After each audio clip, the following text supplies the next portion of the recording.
Hey everybody, welcome back to JT Channel and welcome to my review of WWE Night of Champions from Riyadh, Saudi Arabia. Not my favorite place that they hold shows, but they're going to do it, so whatever. The Royal Rumble's going to be in Riyadh next year. Anyway, quick apologies if I keep doing this and if it looks like I'm carrying full suitcases under my eyes. I was in Nashville yesterday for a few hours and I did not get enough sleep. I'm completely exhausted. I went to Nashville for Pride. I was gone for like 5 hours. I wasn't at Pride for 5 hours. I drive to Nashville. I had to go shopping. I had to do a million things.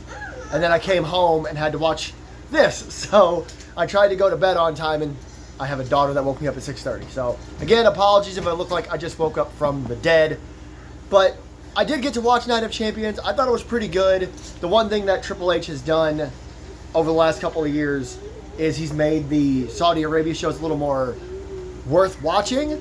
Under Vince McMahon, they definitely were just garbage. I'm sorry, they were. They'd have like too many matches, and a bunch of them wouldn't be very long, and it'd have one special match with like a legend or whatever, and it was never really worth watching. I would always watch them because I love wrestling. But anyway, enough babbling. Get on to the first match of the night, which was Cody Rhodes versus Randy Orton to crown this year's King of the Ring. I don't know what to say about this. The outcome was really obvious, I think, in my opinion. The match was really good. If it had a sponsor, it would be the Cutter. We saw tons of Cody Cutters, RKOs, RKO attempts, Cody Cutter attempts. The best Cody Cutter attempt and RKO was when Cody went for a cutter, the springboard, and Orton caught him in the RKO. Looked really good. Of course, Cody kicked out. I don't know if anybody's finish actually worked in this show. But there were this was one of the matches where you expected a lot of kickouts, a lot of good moments. Cody was, I don't know if he was acting heelish, but he was using the ring post at one point, and Wade Barrett pointed out that, hey, Randy said he's going to do whatever it takes, so why shouldn't Cody?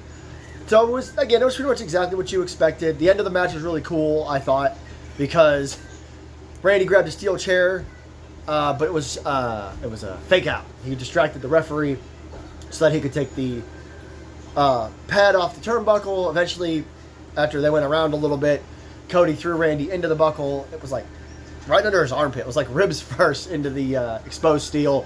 Hit the crossroads, 1, 2, 3. I don't know what else to say. I've said it before. This is not a bit-by-bit review show. There are other reviewers out there that can tell you, like, this is what happened, and this move happened, and then this move happened. I'm going to tell you my favorite parts of the match and tell you if I liked it or not, and I love this. I did find it hard. I have ADHD as it is, as you all can tell, I'm sure. It was hard for me to stay focused, and it's always this way with me when I'm 100% sure of the outcome. When I'm watching a match, whether it was live or not, because again, I didn't get to catch this until last night, around what time a normal PLE would start. But whenever I'm watching a match and it's like, I know who's going to win. There's no point in like getting into the near falls from the other competitor. It's always harder for me to stay involved or invested. And there's nothing wrong with these two. This match was really good. I did get invested in the match. It was really cool. That RKO was amazing. That one I told you about the springboard. But I knew Cody was going to win. We all kind of knew where this was heading. But I do like the minor storytelling afterwards where Orton's face was just like, I can't believe I just lost. I do think we're heading to that feud later in the year. If for some reason we don't, it'll definitely be a feud next year. So really good match. Cody Rhodes is King of the Ring, and he'll be challenging, I wonder who, at SummerSlam. We'll talk about that a little later. All right, second match of the night, and by far my favorite match of the night. I said this during my picks and predictions that this was the match I was likely most looking forward to. Rhea Ripley, God, I told you I'm exhausted. Rhea Ripley and Raquel Rodriguez in a street fight. It was even better than I could have anticipated. This is a match that if I could, I would love to run through every beat because they just beat each other up. That's all they did. And they beat each other up for real. I'm pretty sure they're actually like good friends in real life.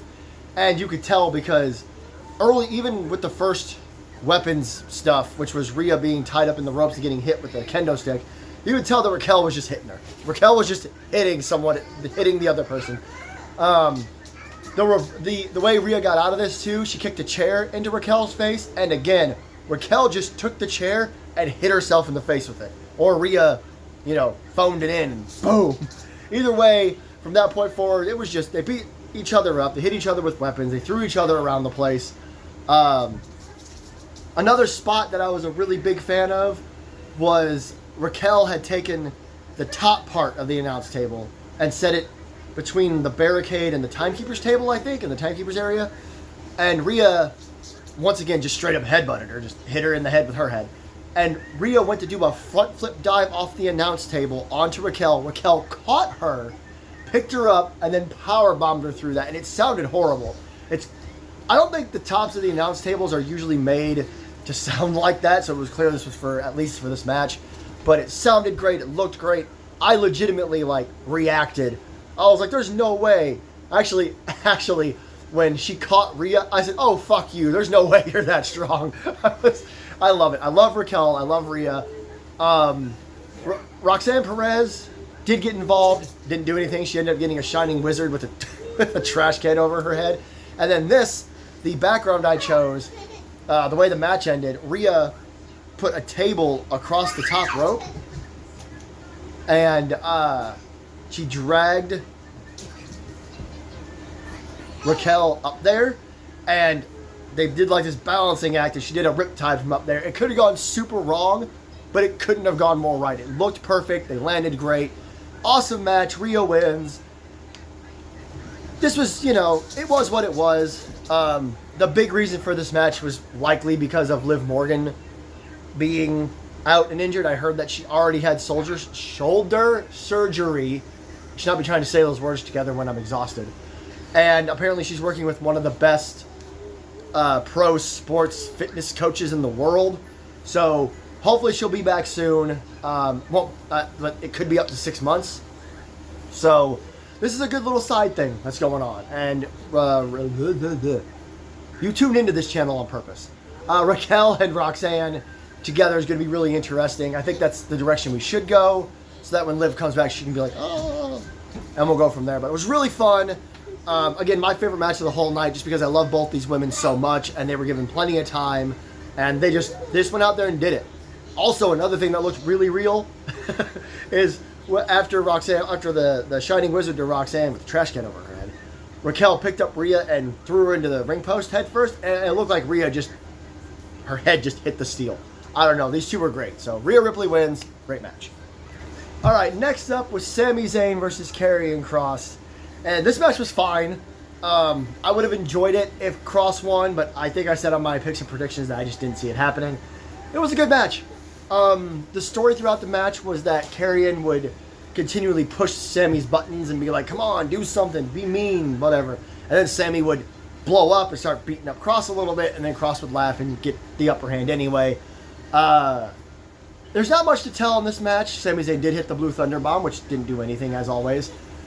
Kross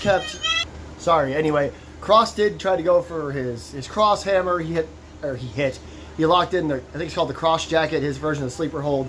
But in the end, this is what happened. Near the end of the match, he had Sami trapped in the corner, and he kept doing these running clotheslines and shouting at Sami to admit you were wrong, admit you're a liar, say Kross was right. And then during one of the runs back, Sami chased him, hit an awesome-looking haluva kick. Kross was turned sideways, and Sami just kicked him in the side of the head, and he did this great pratfall sell, just dropped. And Sami won. It was a good match. It was fine. It was kind of exactly what I expected it to be. Kross looked really, really good, because of course he did, but Sami was always going to win. I hope they do more with Karrion Kross after this. I hope this wasn't hey, we solved that feud. Okay, Karrion, go back to standing backstage and talking to people. Because he's clearly very, very over all over the world. And Michael Cole even mentioned, he's like, "I don't know what's on, but fans are apparently behind this psychopath." I was like, I love Michael Cole. So, again, not much really to tell, but Sami Zayn beats Karrion Kross. Again, it was fine. Alright, following that, I tried to find a good background photo of way after the match of Solo Sikoa with everybody. We'll talk about that. But it was Solo Sikoa versus Jacob Fatu for the United States Championship. I like how my head's right in front of Solo Sikoa, right in front of his face. And we have a new United States champion. This was a really good match. It was, for me, it went above expectations even before all the shenanigans started. it was just two guys who are legitimately family who just had a great match. They knew they were going to have a great match. I was always wondering about their chemistry because they hadn't had the one-on-one match yet. Good God, we're going to make it through this video. But it was really, really good. I don't really, again, like the last match, I don't know what to tell you because, I don't run through move by move, but it was, Samoan drops and super kicks and beating the hell out of each other. Solo Sikoa did attack Jacob during the opening, during like the introductions. Fantastic stuff. Eventually, when Jacob was very much in control and Solo was in trouble, JC Mateo runs down, distracts the referee, and then a hooded man, it's everybody's favorite gimmick in 2025, comes out, and it was Tonga Loa, which I got 2 for 2 on the predictions of the debuts in this match. This was the match I was most wrong about. But Tonga Loa showed up and hit Jacob Fatu with this like neck breaker where he was hanging off the ropes, off the top turnbuckle, and Jacob just kicked out because of course he did. Then he took out everybody. He hit this awesome dive where it's the one where you run and then you start to turn and then you jump and then you just kind of twist into a moonsault. He almost clipped the top rope, which would have been really, really bad. But then he hit his moonsault and everything, but the referee was still distracted, or maybe he was down. I don't think he was down, but he was still distracted when a large man who I think is the brother of the Tongans, it was Hikuleo. Hikuleo finally debuted for WWE. He came out, he choke slammed Fatu on the announce table, threw him back in the ring. Solo Sikoa hit the spike, and Jacob did the sell where he flips for him, which looked really cool. And Solo Sikoa is your new United States champion. The picture I wanted, I'll show you real quick. It's actually the thumbnail. It's right there. I know it's probably really hard for you guys to see, but they all looked. I had to fix the background. I didn't like all my videos just shown there, but I loved how this version of the Bloodline 2.0, 3.0, 4.7.6 looks. Redux, obviously. Solo and Tonga Loa, Hikuleo, JC Mateo, they all look fantastic, and I think this is going to lead. I don't think it needs to lead to War Games. War Games is still really far. Well, Survivor Series is far away, unless they're going to surprise us with a War Games match. Because unless I'm mistaken, I think this year's Survivor Series is just Survivor Series. Like Triple H is trying to back away from the forced War Games thing, but we got to be leading to some sort of faction versus faction thing. Before I start speculating on that, I really want to point out how much fun this match was, how good it was, how great the chemistry between Solo and Jacob was, how genuinely excited everyone was when Hikuleo debuted. I know a lot of you are going to go, who the fuck is Hikuleo? First of all, as I always say, this is, the biggest thing I can tell you guys is fucking Google it. Hikuleo. Hikuleo. But if you don't have that kind of energy, if you're super fucking lazy, I'm here for you. He was a member, I think, of the Bullet Club. He was in New Japan. He's obviously a Samoan, and he's just big. He's a big, destructive dude. He's super tall, lots of muscle. He's a big boy, and I don't know what else to say about him. I think the story was he had to be let go from New Japan because he was too crazy.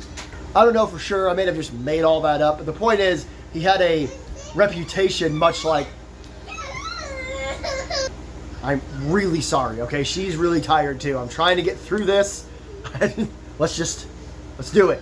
Hikuleo has that crazy guy mentality or reputation. So that was the whole story there that, oh no, I can't believe Solo's brought in another crazy person. So speculation-wise, I think that now Jacob's going to go to Jimmy and be like, hey, man, I guess I did need your help, but it's 4-on-2. I think Jay is going to go back and rejoin up with his family. And then you have to assume that Roman Reigns finishes out the face side of things. You have to assume that much. Which would be cool because it would take Roman away from the world title picture for a while. He doesn't really need to be there right now. And it would create this awesome match that really could be a War Games match. They could surprise us with it. They could be like, oh, War Games. And we've got some time till SummerSlam, so they could even do it there. So Solo Sikoa is your new United States champion, and it was a really good match. And now Tonga Loa is back, and Hikuleo is in WWE. Let's do it. All right, next up we had what I think I heard was the shortest match of the night. I mean, maybe I'm crazy, but that's what I heard anyway. It was Jade Cargill versus Asuka to crown the Queen of the Ring, and I mean, I just showed you who won. I got this one wrong as well. I got the last match super wrong because I thought that Jacob was going to win and we're going to get the rematch at SummerSlam. That's when Solo was going to win the title. Solo already won the title.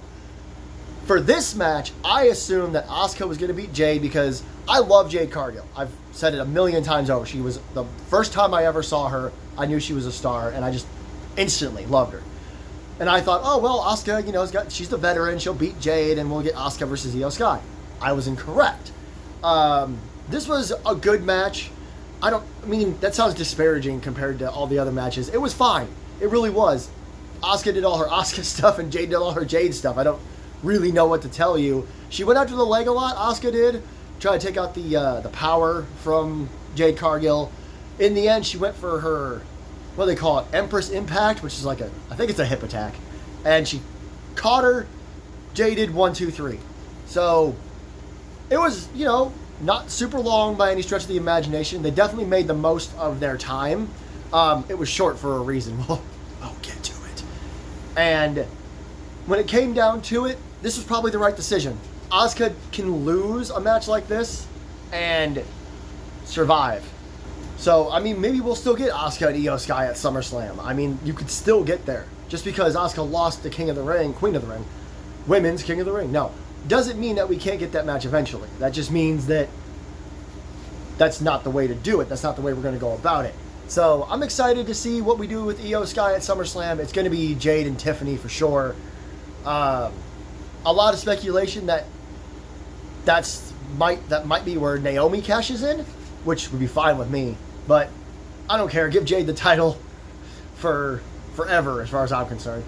It was a really good match. It was. But it just wasn't very long. And now we're going to get, like I said, Jade versus Tiffany. I don't see how you can give Tiffany that win, to be honest. So if we do a Naomi cash in, that means Jade will likely win the title, and then Naomi will cash in on Jade, which makes perfect sense. Like, cashing on Tiffany is fine, but cashing on Jade makes more sense. So the new Queen of the Ring is Jade Cargill. I can't wait for that SummerSlam match. It's hard to get a perfect background shot the way I do these things. That is the final cover of the match because the main event was John Cena versus CM Punk for the WWE Undisputed Championship, which doesn't make any sense when you have 2 world titles, but I digress. Oh my god, we have so much to talk about with this matchup. I thought there was a lot of interference and nonsense in Sikoa and Fatu. This was really good. This was a match of 2 halves, much like the WrestleMania 40 main event, I think, is a good comparison to a certain extent. It's not just like it. I don't want people going, it has nothing to do with it. This was this. But it's a comparison nonetheless, because the first half of the match was just John Cena and CM Punk doing their thing. Lots of old school wrestling moves like collar elbow tie-ups and headlocks and submissions and Russian leg sweeps. And, you know, people are going to be... the IWC is going to exist. They're going to be like, oh, well, they were slow and they were, you know, they weren't into it. And CM Punk got, what is the word? I can't think of it right now. Blown up really fast. And John Cena can't blah, blah, blah. Duh! For fuck's sake. I think John Cena is 50 or almost 50 and Punk's close to 50. How good of a wrestling match did you expect them to have? Exactly. At 50-ish years old. Like, I understand they're still wrestling at that age, but what did you want? Their Monday Night Raw match where CM Punk hit a pile driver and John Cena hit a Hurricane Rana? Like, enough. I've heard enough from that side of the internet because you're stupid. John Cena is wrestling like this on purpose. He's made that very clear in all of his promos. And again, CM Punk is older. He's an aged wrestler now. He can still do a lot of cool stuff, like that Randy Savage elbow drop looked fantastic. And I think he still sometimes does dives. He didn't do one in this match because that was never going to happen. Cena would hit multiple attitude adjustments. I think it was 3.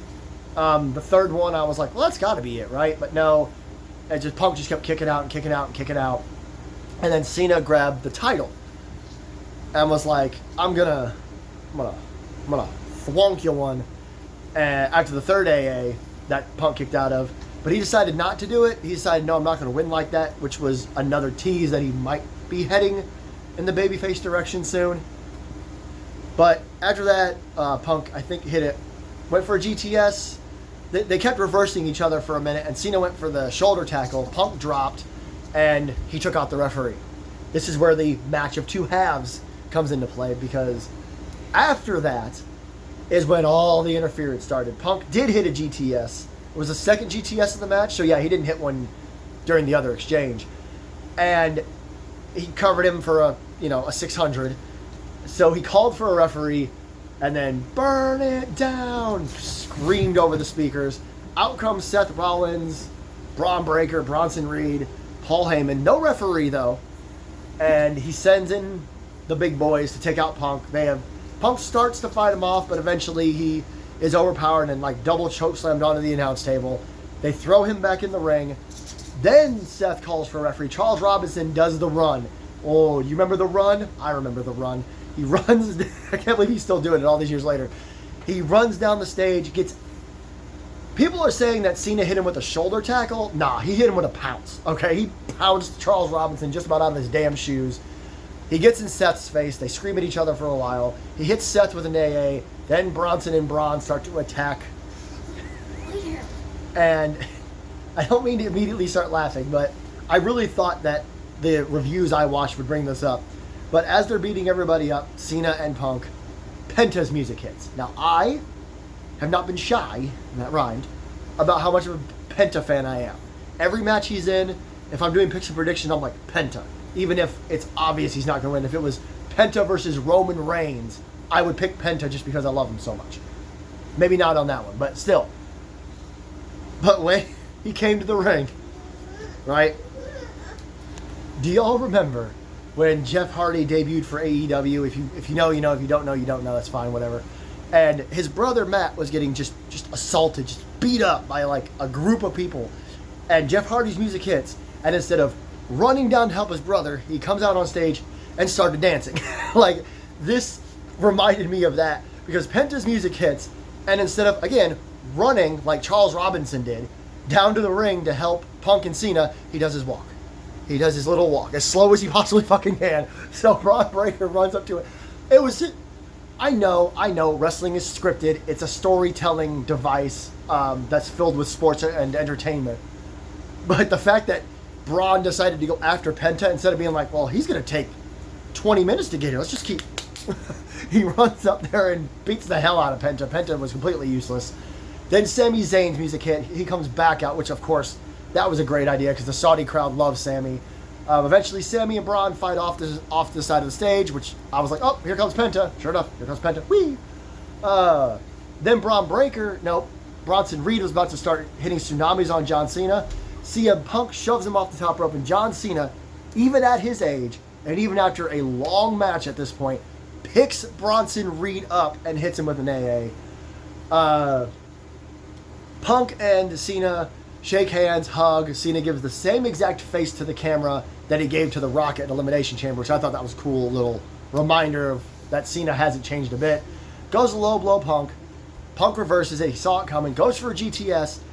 Seth Rollins comes in, hits Punk with the briefcase. The referees are all still down. Hits Punk with the briefcase. Hits Punk with a stomp.